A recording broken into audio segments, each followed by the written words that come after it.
Hello, YouTube. Welcome to Market Watch. It is that time of the week to talk about the Digimon card game market and the whole Digimon card market. Well, a lot of it seems to be in decline right now, with the odd random thing here increasing. And I think that's important to discuss. We are kind of in a bit of a, I don't want to say dead format or anything, but BT14 is a month away, and yeah, there's a couple regionals right now for BT13, but no one really seems to care. And the market seems to indicate that too. So we're going to go talk about everything going on right now. If you guys enjoy this content and my thoughts and all that, please like, comment, and subscribe. Someone out there is doing some lawn work. My goodness. Anyway. Yeah. Let's start with some Omnimons like we always do here. And there's nothing too much interesting happening. Omnimons are down or going down. The pre-release one, the pre-release winner for Starter 1516 is $15 right now.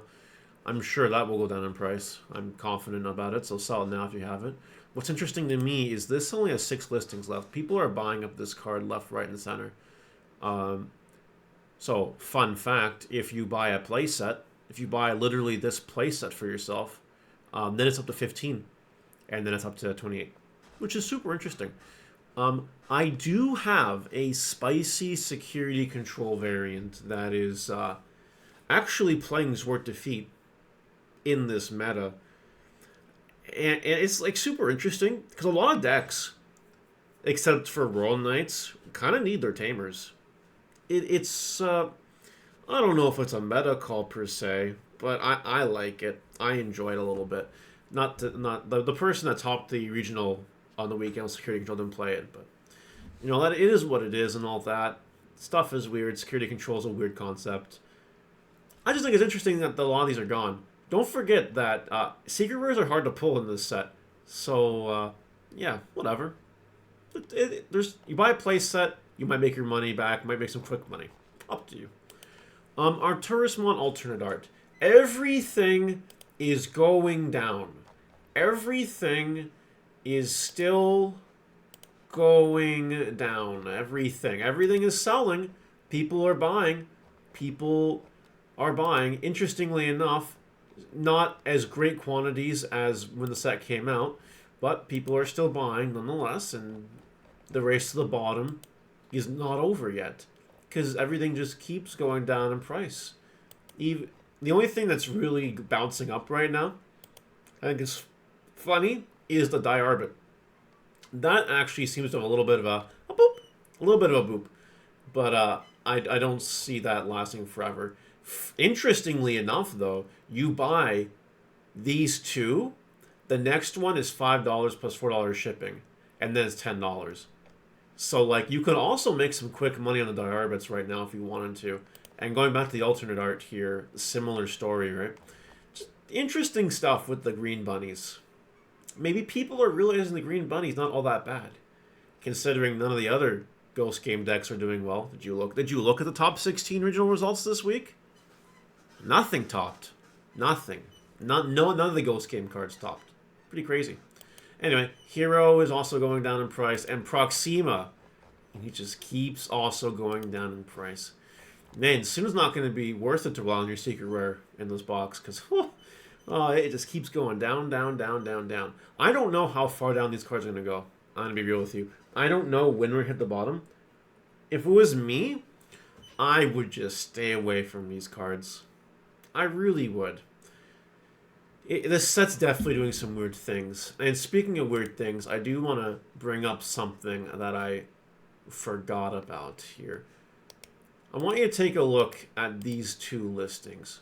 So booster boxes are down to $57, and they have been going down, and they appear to keep going down. The adventure boxes, however, they're kind of doing their own thing. They're almost at $40 on TCG Player. Now, some of you might be confused. 4 packs, 24 packs, box topper, memory boost. What's the deal? What's going on here? Well, I'll tell you. This was put very elegantly for me. You know, you buy this, you get at least half your money back in memory boost. and there's a good chance the rest of it is in the box. There's a good chance. And you get the figure. The figure's nice. Whereas if you buy a box, you instead of getting a memory boost, you might get a Alt-Art Hover Espamon. And no one wants that. That card's $2 right now. And your lottery box topper, very, very, very, very rare, unreliable, shouldn't rely on it. So when these are less than a $20 discrepancy right now, I do find that rather intriguing. That market confidence seems to be backing this more than this. Now, more booster boxes are selling, but that's because there's just way more booster boxes than there are these things. And people that buy these in the Walmarts and the Targets and whatever are opening them up fresh. They're not really looking to resell. So, definitely some interesting market shenanigans happening here. I wonder where the sealed market discrepancy will end up lying when this is all said and done. Alright, moving on to other things that are not RB01 related. Pack 5 cards are things you should definitely stay away from. You should not touch them. Don't do that. Tai Kamaya. Alt-Art. You get one for 45, a mod play for 45, and then boom, boom, boom. $69 is where it ends. Nice.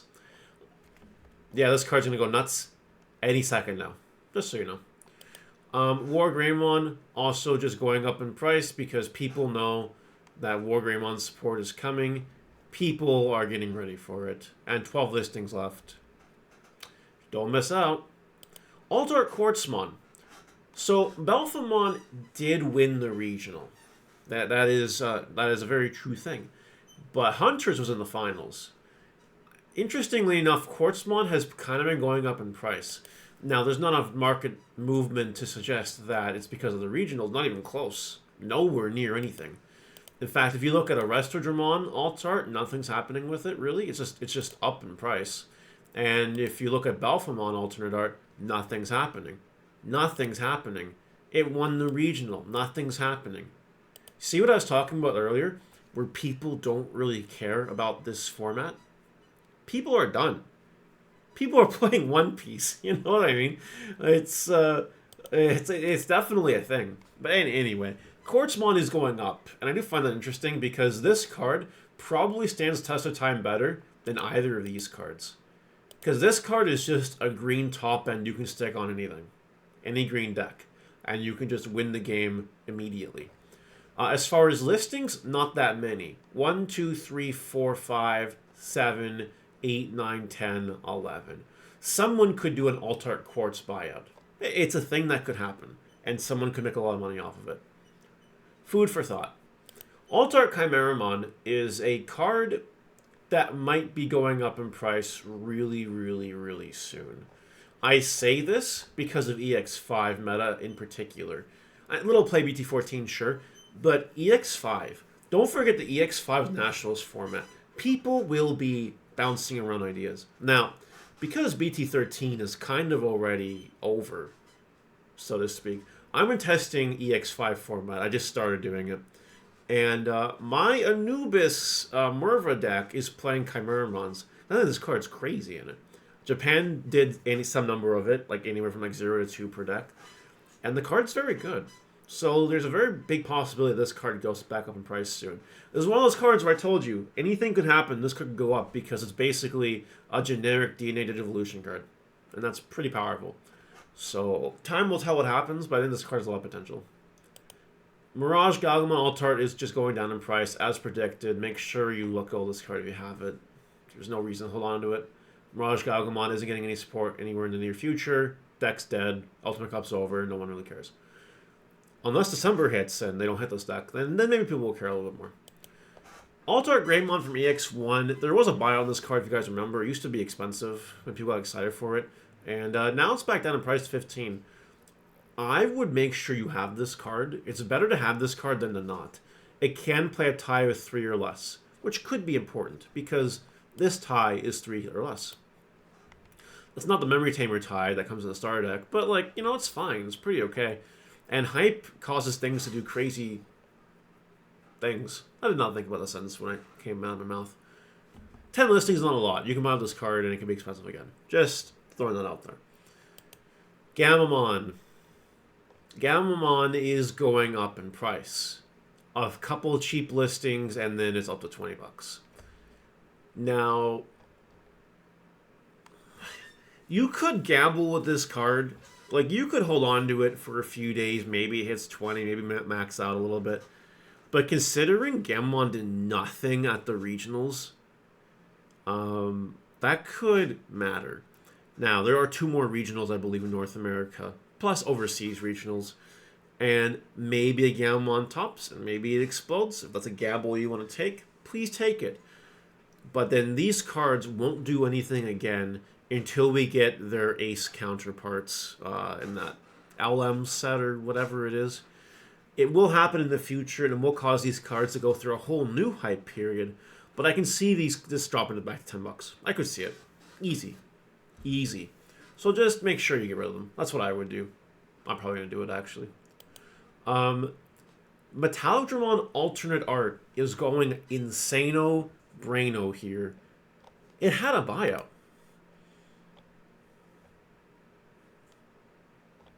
It did. It really, really did. Now there's one listing here for like 8 and some shipping, but then it's back up. It's back to nuts. I remember briefly mentioning this card a long time ago, saying, this card might be something you want to have in your collection, just in case. And we've hit the just in case. Future's good looking for this card, so maybe that's why it's back up hyped in price. I do expect it to fall back down, but if you have them now, good time to sell it. Yeah. Kiriha and Nene continues to be expensive at $875. And if you look at the market here, it is down from what it was. I like covering this card a lot because people, like, I don't know if they respect this card or what the deal is, but this card, it makes Blue Flare a lot better. It really does. Yeah. Plus, any good Twilight support in the future, Blue Flare, this card shoots right back up in price. And Blue Flare is still good for the rest of the format. Maybe BT14 comes out and kind of falls off a little bit. But we're still in Blue Flare is good territory. And the final card today is Rivals Barrage. Not even any other one, but just the one from the Beelzemon starter deck is on buyout status at $7, $8, then $15. This is just future hype. This is a card that sees play in EX5 for sure, and that's it. It's literally that simple. There's nothing else going on about it. Yeah. Sell them if you got them. The hype will cool off soon, I'm sure. I'm sure. There is a counter theory to this argument, though. People are telling me the Beelzemon starter deck is hard to find now. I can disprove that by just going around here and finding Beelzemon starter decks. But if that is true, and this starter deck is getting dried up, maybe it's a good hold. Or maybe you buy them for cheap and then you get rid of them later. I don't know. Up to you. Do whatever you want. It's your life. Anyway, that's it for Market Watch today. Please let me know what you think in the comment section below. I will see you later. Bye.